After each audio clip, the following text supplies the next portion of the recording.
Welcome to the inside of the MG ZS EV. I'm going to give you a quick walk around the infotainment system. So if you buy one of these cars, or if you're looking to buy one of these cars, you know what everything does. Okay, right, let's get straight into it. So we've got the overview of the menu here, which makes it really simple to see what's going on. And in front of me, we've got our 8-inch touchscreen, which is very clear and easy to see. Underneath it, we have some button controls for that.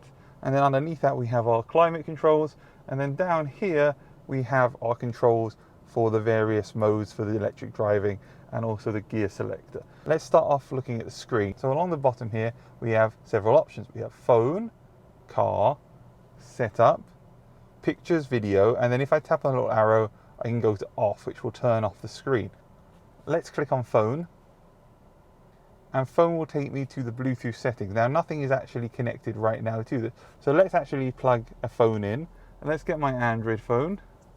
And let's connect it up here. And that is now connected. So once plugged in, that will bring up Android Auto. And then I can click on Android Auto and I have access to my maps and everything else I need to do on Android Auto. I can go into my list of apps. I can see all the options I want to use there. And I could just use it like you would use Android Auto, open up Spotify, and I can turn the volume up and down by just turning the knob there. Very easy to use. Let's have a look at Apple CarPlay. My iPhone is connected now. I tap on it and exactly as you would expect CarPlay to look. You've got your quick settings, you've got your overview, you've got your apps. Interestingly, it looks like there's an extra layer of apps on here, which is fun to see. Slightly more options on the top here than on some of the other cars where they only had 4. This has 5 now. And then we've got our quick settings, and it works exactly like you would expect. If we go back to the home screen by pressing the big circle home button in the middle, we go to phone, you'll see it now takes me to my list of contacts and to the dialing pad, and then I can go into contacts, I can go into my call history, and I can go into my Bluetooth settings. And this will connect with Bluetooth if you set up your phone, or if you use Android Auto or Apple CarPlay, it will automatically connect up the phone.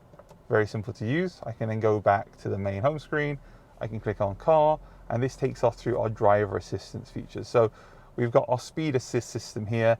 We've got the warning for speeding on or off. So I've got it on, and we've got our speed assist mode, manual, intelligent, which will adjust the speed and give you information you need as you're driving. Let's leave it on intelligent. We've got our lane assist system. You can turn it on or off. We can have the assist mode, so it actually keeps you in your lane and steers for you. It just beeps at you or only helps you if you're swerving out of the lane.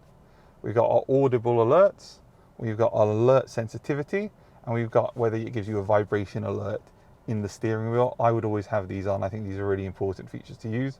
And then MG Pilot on or off, which basically combines all of the features, the lane assist, the dynamic cruise control, the warning for blind spots. It takes all that information and it puts it together so it can assist you when driving. We've then got our forward collision system, on and off, assist mode, whether it will brake for you by emergency or just alert you. Again, do you want it to brake when somebody walks in front of you? Pedestrian alert on or off, rear driving assist, so if somebody pops up behind you. So this was actually off, so let's turn that on.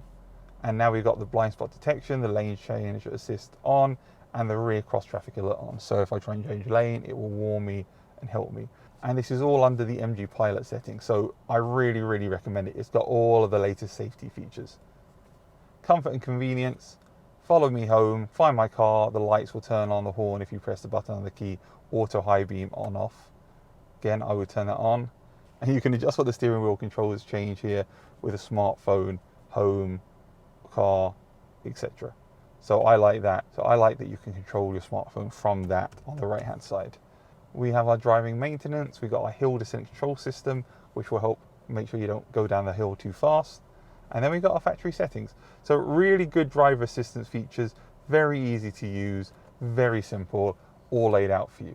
Let's go to our setup now, and in setup we get our volume settings for audio, our radio settings, Bluetooth, display, so that kind of stuff.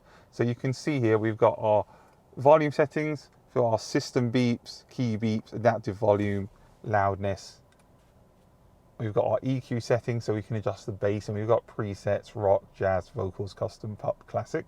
I will go to rock, so I like rock. And we've got our sound stage, so we can have, do we want 3D sound? Do we want it focused on the left or the right in the middle? And do we want the virtual subwoofer on as well? Then we've got our radio settings. Do we want the traffic announcements on? Do we want it to automatically find a different FM radio if there's an issue there, or with a DAB? Do you want to receive digital audio, broadcast, radio announcements for news, weather, etc.? You can select that if you want to. You can adjust the time underneath here. You've got your Bluetooth settings, which you can connect to manually, or as I showed, it will automatically do it through Android Auto and Apple CarPlay. And then we've got our display settings. What brightness do you want? Do you want the backlit mode to adjust to brighter on day or night, so it adjusts automatically for that? And our system settings. Do you want to update the navigation? Do you want a factory reset? Do you want to update the navigation? All of these things you can do on the system. Very, very intuitive, very, very simple. Now, if I plug in a USB stick, then I can get access to pictures and video, or I can turn the screen off. So I don't have a USB stick to stick in. If we look at the home screen settings, we have our music status, which could be Android Auto, Apple CarPlay, or the radio. We've got our navigation button, and we've got our buttons for Android Auto and Apple CarPlay if you want to quickly go to the main home screen instead of just the audio. And that's the infotainment system. At the top here, you have a Bluetooth logo, so you know you're on Bluetooth. So it's showing you the status of that. It's showing you your air conditioning is on. It's showing you your driver assistance features and where the air is coming from. So it's giving you the status up here, the temperature and the time. Very, very simple, very easy to use. Right, let's go into navigation now. Let's boot up the navigation system. So we're in the navigation now. If I'm honest with you, it's a bit basic, this navigation system. I would really suggest you plug in your phone and use Android Auto, Apple CarPlay, but it's there if you need to use it. You can, of course, use it just as you would expect. You can select waypoints, find places nearby, save and show charging locations, add alert points, and generally just navigate to whatever you want. And you can zoom in and you can zoom out all you want, and you can change between 2D and 3D if you want to. It's a simple enough to use navigation system, although not as good as using your phone, if I'm honest. So just use Android Auto, Apple CarPlay. They put it on here for a reason, so use it. That would be my recommendation. Plus, you don't have to connect the Bluetooth to your phone. Just have a cable, plug it in. It's not wireless, it's wired. Let's look at the physical buttons underneath the screen. So we've got our buttons for changing between the audio sources. These buttons underneath will let you change the audio source from Android Auto to FM to AM to DAB and back to Android Auto. You can skip the tracks forward and backwards using those buttons there. Mute it with the mute button, and obviously the big center button is your home button and also your volume control if you want to use that.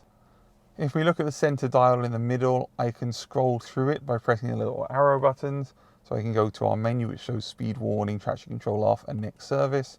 I can go to our assistance settings. So this will show me when the lane assist is on and off, when the adaptive cruise is on and off. And then we've got our warning information, and I can scroll through like that. Our main screen shows our current speed and the gear we're in, the mode we're in. And that's it. That's the infotainment on the MG ZS EV. Really simple to use. It has everything you could want. It's got all the great driver assistance features that I've shown you. Check out my full review of the car, and also please check out my other videos on the channel. Give it a like. If you have any questions, leave them down below. Thank you very much for watching.